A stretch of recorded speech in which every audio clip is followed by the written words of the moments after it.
Hello, welcome to Matt Loves Eurovision. It's my Eurovision 2022 preview of the grand final. Please do click on the subscribe button, ring that notification bell, and like, share, and comment below. So I'm recording this on Saturday morning, the morning of the grand final. Very, very excited. The jury show, of course, has already taken place, so 50% of the points have already been allocated. But what I want to do is have a talk through kind of what some of the likely sort of favourites are, or certainly what sort of the betting is suggesting as well. Also, welcome as well, because this is hopefully the first time you've seen the Wall of Eurovision, which my lovely friend Clive has put together over many, many years, and hopefully we might even do a little video feature about that for the future as well, to tell you a bit more about it in due course. But if you've been following all my videos, and some of you may not have been, you probably know that there are some very clear favourites for the grand final.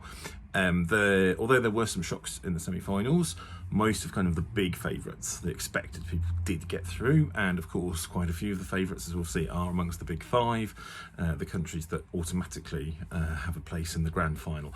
Obviously, this year, one of the big five, Italy, is also the host, so we have only 25 songs in the grand final this year rather than 26. But looking at kind of who the favourites are, since around the end of February, Ukraine has been the overwhelming favourite to win and at the moment in the betting it's sitting around 60% chance of winning, which is, in terms of betting odds, is huge. So there's not a lot of return if you did want to put a late bet on. Now, I know a lot of people are going to say, oh, this is probably because of the events that are happening there and its sympathy, and it's like, well, there is going to be something of that. But you still wouldn't. I don't think you could win without having a decent song and something that really engages. And their song certainly does that. So, as I said in my video, in my rankings countdown, where I ranked Ukraine very highly, you can't. It has a lot of value in itself. It's supposed to be interesting to see just how big a televote it gets, because I think it's probably going to be, not say relying, but it will need a big televote. I don't think the juries are necessarily going to rank it as highly. They don't historically tend to like rap very much, and there's a rap hip-hop element in this. And we saw it last year that the Ukraine got a huge televote. They came second in the televote last year with Shum. And although this isn't quite the same, there's a lot of that kind of fusion of folk and sort of folk music and modern music. Will go down with the public, but might not go down so well with the juries. It's going to be interesting to see whether there's enough televote there. And there are some other big televote friendly countries that might take away some of the potential for a huge vote. So Moldova has had a huge reaction in the hall, and we're expecting that will get a really big televote.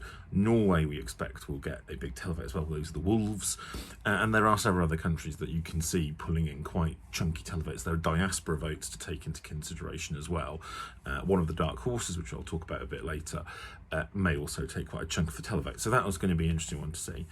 Now, after Ukraine, there are about four countries that have been sitting high up in the betting. Two of them are countries that we normally see high up in the betting and are expected favourites, and that is Italy, who are the hosts, and also Sweden, 6-time winners. And along with Ukraine, Sweden have kind of been the great superpower of modern Eurovision. Those two countries have really done extremely well, as is Italy, actually. So there are three of them other superpowers, I should say, of modern Eurovision. Now, Italy are the hosts. Host entries have historically not done great or certainly not in recent years, but there is a chance that this could be the first double win since the 1990s, when Ireland won 3 in a row. I think this is one of the ones that could get both jury and televote points. Italy always does well in the televote. Juries, sometimes it's not quite so much, but you think that this is actually it's certainly a more jury-friendly song than Måneskin, who came 6th of the juries and then had a huge televote. So it's obviously got a returning Arnest Mahmoud along with Blanco. So there's a real potential. It's certainly in the running to win.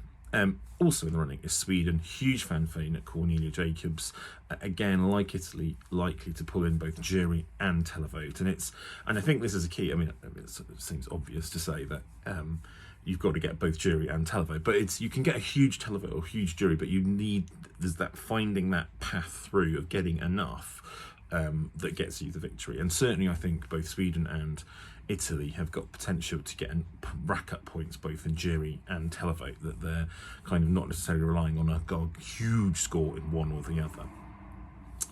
The other two countries that seem to be in the contention at the moment, who are not normally at the top of the betting, certainly not in recent years, are Spain and, yes, United Kingdom. These two countries, big five countries, have not had a great few years. They didn't get a single point from the televote in 2021, and yet now here they are as two of the most, I think, the two songs that have really astonished people in kind of the rehearsals and kind of the staging and the professionalism and the engagement they've been getting. They're two very different songs. With Spain, it's just the most sort of extraordinary choreography and ability to sing through that kind of choreography. It's quite spectacular. I think that is more likely to pull on the televote, potentially. For the UK side, the wonderful Sam Ryder, he has an amazing vocal. The staging is wonderful, and he nailed it in the jury show. One would expect that will pull in a lot of jury points. With the UK, though, I don't know quite where we are with televote. That's obviously was not Lucy Jones's downfall, but she came 10th in the jury and then 20th or so in the televote. I think it'll be a bit higher for Sam, but certainly Spain and UK are definitely in contention for the win, after kind of, along with Italy and Sweden, all chasing kind of this for Ukraine. As I say, I'm not yet convinced it is as nailed on for Ukraine as some of the betting suggests. So those are some of the sort of favourites, but there are a couple of dark horses. One of which sort of emerged. I suppose they're thereabouts. One really kind of emerged during the rehearsals. One which was kind of always popular, but has got the nailed on staging, is Greece, and I think Greece is a strong contender for getting a big chunk of jury votes. And on the other hand is Serbia, with her very interesting performance art around. That I think that is going to pull in a lot of televotes. I don't know how they will do in the public. I think Greece will get some televotes, and I'm sure Serbia will get some jury votes as well. It's just whether or not how much of those they get, and also how much they kind of pull away from some of the other countries, and so it might allow one to sort of go through and win. So, I mean, there are other countries that could do well with the juries. Azerbaijan and Australia could do well, and there are other countries that will pick up quite a lot of chunk of votes in the sort of the televote. I'm hoping I'm keeping fingers crossed that one of my favourite, or kind of remaining favourite, Czech Republic does well. They had a great sort of great performance at the semi-final. They are opening the show. It's a really good opener. I hope they do get some recognition and some points from that. And then the final point is, I suppose, who might finish last. And for once, I realise that I'm hostage to fortune. And for once, I don't think that's going to be the UK this year. It could well be Germany, again, just because he's a very good singer, but it might just be a bit too middle of the road.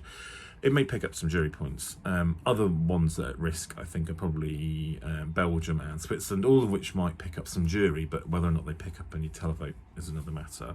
Armenia, potentially, lovely song, but it's just, where does it sort of fit in? Even Finland, potentially. I don't think Finland will. But, yeah, there's a few songs that might finish last, but hopefully, and no one with no points this year. So there we go.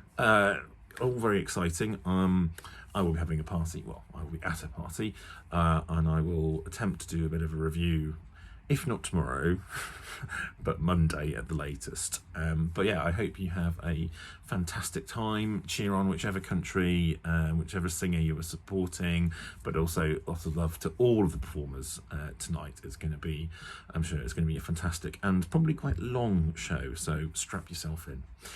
Join me again soon. Take care.